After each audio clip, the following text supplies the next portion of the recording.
Well, you're right, the pictures are very different, but the numbers actually don't lie. It's how you interpret. And the mayor obviously is seeking re-election, so what else is he going to say? He's going to say he's improved the financial health of the city.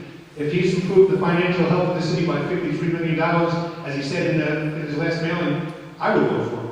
But that's not the case. Taxes are up 58% since 2006. That's $10 million. The mayor's told us he freed up another $4 million by giving away our sewer. That's $14 million additional to work with every year, and we still can't stay within our budget. If you add that,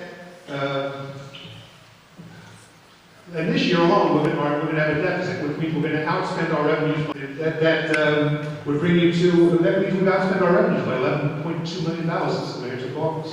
Our total debt now, including the unfunded deficit, the long-term and the short-term debt is the same as it was after that 2007 borrowing. Our debt service is up $1.1 billion a year since then. Moody's downgraded us in March, putting us to just above junk bond status. The controller is projecting another $1.1 million, and he's critical of this year's budget as well, telling us we have a potential shortfall of another $2 million next year. Read the objective reports, look at the Moody's downgrade, pay your tax bill, and you tell me whether we're better than we were in 2006. 2 minutes. There's a lot of information here, so let's start with the $10 million Mr. Mealy talks about. When I took office, the former mayor handed me a budget of $18 million in revenues and expenses on paper. When the year finished, there were $24 million worth of expenses, a shortfall of over $6.1 million. So the first 28% of this 58% Mr. Mealy talks about, by the way, let's correct that first too. I raised taxes 48.69%, with the latest 0.79, that's about 49.4 or something. The 56 or 58 now is with the effect of compounding. So let's take the 49%, subtract the first 28. That money was already spent.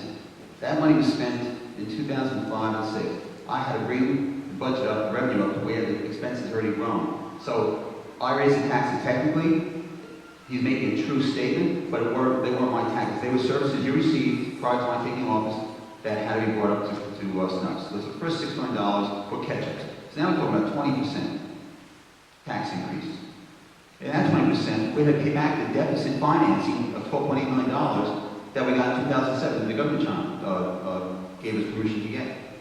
That's $1.7 million, another 80% that's in the budget now through October 2017. So you take the 28%, that 8%, that's 36%. Now my tax increase is about 14%, or about 2 2/3 over these last 6 years, including next year's. So quite a different picture.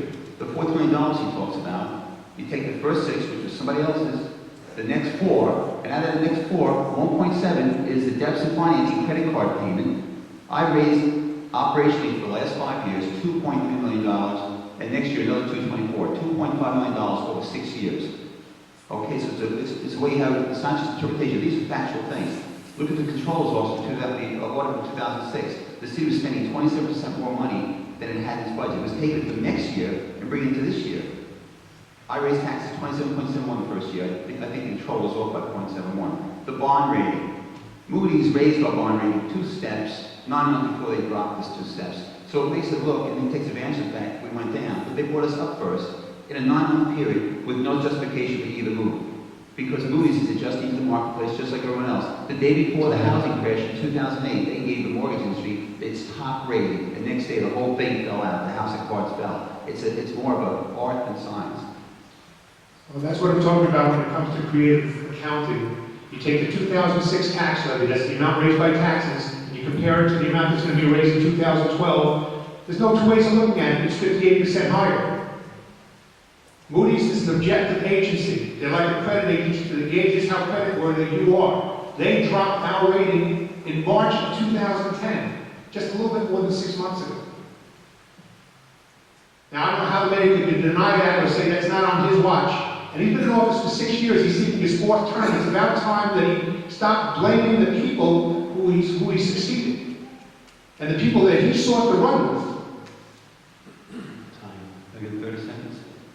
The first year I took office, I raised taxes 27.71%. Taxes prior to that had not been raised in 9 of 12 years. If you divide 9 into 27, you get approximately 3%, which is about what the cost of living increase was during the time period. The reason nobody raised taxes is because they didn't want to stand here every election year, which comes every 2 years, and the opponent says, you raise your taxes. So they didn't do it. And none of you were paying attention. That's what went wrong in this town. So now, I raised the taxes, and I've kept them where they had to be. And the economy has taken $5 million more out of the system. So I came in with $6 million behind, the economy sucked out another 5, the deficit finance is another 1.7, you're already up to $12.7 million. And the budget's only growing 10. Gee, how do we do that? Maybe by getting rid of the sewage treatment plant, we could pay for $4 million. Maybe bring the ambulance billing in $4.7 million a year.